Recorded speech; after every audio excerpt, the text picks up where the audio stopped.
તો આજે કોંગ્રેસના દિગ્ગજ નેતાઓ ગુજરાતમાં અને થોડી જ વાર પહેલા રાહુલ ગાંધી ગાંધી આશ્રમ પહોંચ્યા છે। ત્યાંથી દ્રશ્યો પણ આપણે બતાવવાનો પ્રયાસ કરીશું। ગાંધી આશ્રમમાં આજે સર્વધર્મ પ્રાર્થના સભાનું આયોજન કરવામાં આવ્યું છે। રાહુલ ગાંધી ચુસ્ત સુરક્ષા બંદોબસ્તની વચ્ચે અત્યારે દ્રશ્યોમાં જોવા મળી રહ્યા છે। આ સાથે સોનિયા ગાંધી અને પ્રિયંકા ગાંધીની પણ હાજરી સૂચક છે। આજે ગુજરાતમાં રાહુલ ગાંધીનું સંબોધન પણ હશે।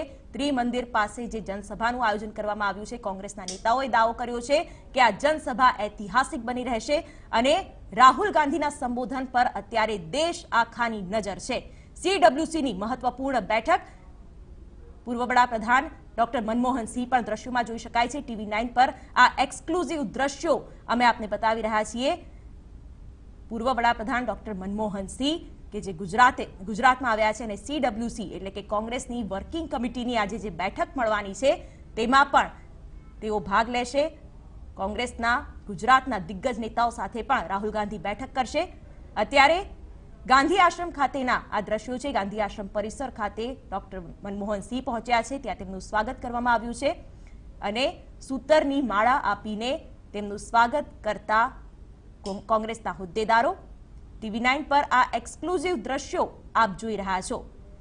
કોંગ્રેસ આજે સીડબ્લ્યુસીની બેઠક અહીં યોજશે, જેમાં લોકસભાની ચૂંટણીને લઈને મહત્વપૂર્ણ મુદ્દાઓ પર ચર્ચા કરવામાં આવશે। સાથે સાથે આજે જનસભાનું આયોજન, રાહુલ ગાંધી કોંગ્રેસ અધ્યક્ષ તે પણ દ્રશ્યોમાં જોઈ શકો છો તમે, ત્યાં પણ તેમનું સ્વાગત કરવામાં આવ્યું છે। કોંગ્રેસના નેતા અર્જુન મોઢવાડિયા પણ તેમની સાથે જોવા મળી રહ્યા છે અને લગભગ 58 વર્ષ પછી સીડબ્લ્યુસીની બેઠક ગુજરાતમાં મળી છે, તે પણ એક મહત્વપૂર્ણ બાબત, કારણ કે 58 વર્ષે આટલી મહત્વની બેઠક કોંગ્રેસમાં, અને એ પણ જ્યારે ગુજરાત કોંગ્રેસમાં ધારાસભ્યોના ગાબડા પડી રહ્યા છે અને એક પછી એક ધારાસભ્યો ભાજપમાં જઈ રહ્યા છે, ત્યારે સીડબ્લ્યુસીની બેઠક કેટલી સૂચક માનવી તે પણ મહત્વપૂર્ણ। ગાંધી આશ્રમની મુલાકાત લઈ રહ્યા છે કોંગ્રેસના નેતાઓ અને જે એંગલથી અમે આપને દ્રશ્યો બતાવી રહ્યા છે તેમાં સોનિયા ગાંધી પણ જોવા મળી રહ્યા છે। ગાંધી આશ્રમથી TV9 પર આ એક્સક્લુઝિવ દ્રશ્યો, જેમાં યુપીએ અધ્યક્ષા સોનિયા ગાંધી પણ જોવા મળી રહ્યા છે અને ગાંધી આશ્રમ ખાતે મહાત્મા ગાંધીની તસવીરને સૂતરની માળા પહેરાવીને તેમને પ્રણામ કરી રહ્યા છે રાહુલ ગાંધી। સતત આ દ્રશ્યો TV9ની સ્ક્રીન પર, અને હવે યુપીએ અધ્યક્ષા સોનિયા ગાંધીએ પણ મહાત્મા ગાંધીને શ્રદ્ધાંજલિ અર્પણ કરી। કોંગ્રેસનો આ મહત્વપૂર્ણ કાર્યક્રમ, આ સાથે આજે દાંડી માર્ચ પણ થઈ હતી અને તેની પણ આજે વર્ષગાંઠ છે, તેને લઈને પણ આજે મહત્વપૂર્ણ દિવસ, કારણ કે એક તરફ દેશના રાજકારણમાં રાષ્ટ્રવાદનો મુદ્દો છે અને કોંગ્રેસને ઘણા સમયથી એક મજબૂત નેરેટિવની જરૂર હતી, તે આજના દિવસથી તેને મળી રહેશે। કોંગ્રેસ મહાસચિવ પ્રિયંકા ગાંધી જે આ વખતથી જ એટલે કે આ ચૂંટણીથી કોંગ્રેસમાં સક્રિય થયા છે અને સીડબ્લ્યુસીની તેમની આ પ્રથમ બેઠક, મહત્વનું છે કે કોંગ્રેસ અધ્યક્ષ રાહુલ ગાંધી અધ્યક્ષ બન્યા પછી તેમની આ ચોથી સીડબ્લ્યુસીની બેઠક છે, જ્યારે પ્રિયંકા ગાંધી મહાસચિવના પદેથી તેમની આ પહેલી સીડબ્લ્યુસીની બેઠક। દિલીપભાઈ, દ્રશ્યો ઘણું બધું કહી રહ્યા છે, કારણ કે ઐતિહાસિક જ કહી શકાય।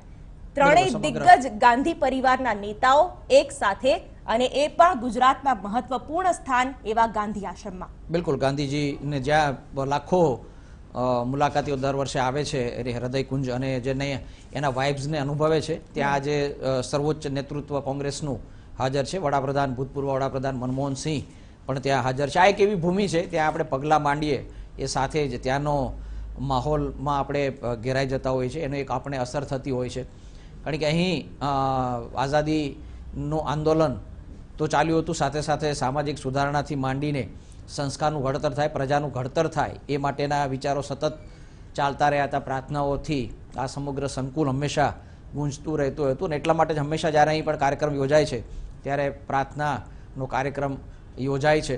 એ રીતે પણ આ સિમ્બોલિક છે। ગુજરાત સાથે મેં કહ્યું, ગુજરાતનું બહુ કોંગ્રેસનો બહુ જૂનો નાતો છે ગુજરાત અને કોંગ્રેસનો. કોંગ્રેસના અગત્યના નેતાઓ એકથી વધારે, આપણે બે નામ તો મહાત્મા અને સરદારના લઈએ છીએ, પણ એનાથી આગળ વધીને અસંખ્ય પ્રમાણમાં એ જમાનામાં ગુજરાતે નેતૃત્વ આપ્યું છે. આગળ જતા જે પહેલા બિન હિન્દી વડાપ્રધાન બન્યા મોરારજી દેસાઈ, એ પણ ગુજરાતના, એમનો પણ નાતો જૂની કોંગ્રેસ સાથેનો.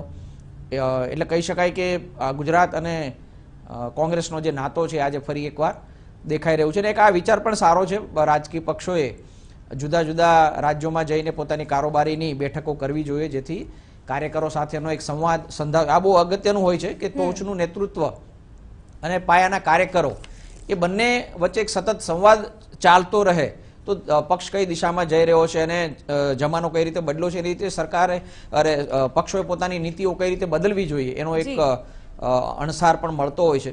એ સંજોગોમાં આજે ગુજરાત અને દાંડી યાત્રાનો જે દિવસ ગણાય છે એ દિવસે આ બેઠક મળી રહી છે કારોબારીની, એ અગત્યનું છે. યોગેશભાઈ, કોંગ્રેસ હંમેશા એવું કહે છે કે મહાત્મા ગાંધીના વિચારોને વરેલી કોંગ્રેસ પાર્ટી છે, પરંતુ મહાત્મા ગાંધી પણ રાજકારણમાંથી બાકાત નથી રહ્યા, તેમનું નામ પણ રાજકીય પક્ષો વટાવતા હોય છે. મહાત્મા ગાંધીજી એક આદર્શ વ્યક્તિત્વ હતું, સત્યના પૂજારી હતા અને એમનું વ્યક્તિત્વ એ ખરેખર તો કોઈ એને ફોલો કરી શકે એ મને ગળે ઉતરતું નથી. અને આઇન્સ્ટીન જેવાએ કહેવું પડ્યું હતું કે કદાચ દુનિયા માનવા તૈયાર નહીં થાય કે આવો માનવી દુનિયામાં હતો. અને એને જો કોંગ્રેસ પોતાનો એક આદર્શ માને તો હું માનું છું કે આજે 70 વર્ષ પછી આ પરિસ્થિતિ ના હોત. ગાંધીજીનું નામ વટાવવાનું વાત બરોબર છે, પણ ગાંધીજીના આદર્શોને ફોલો કરવું અથવા તો ખોટી કૂટનીતિ ન કરવી, ખોટા સાધનો ના વાપરવા, આ ગાંધીજીનો જે સિદ્ધાંત હતો, એમણે આઝાદીની લડત લડી, એમાં પણ એ સિદ્ધાંતનો પૂરેપૂરો ઉપયોગ કર્યો હતો.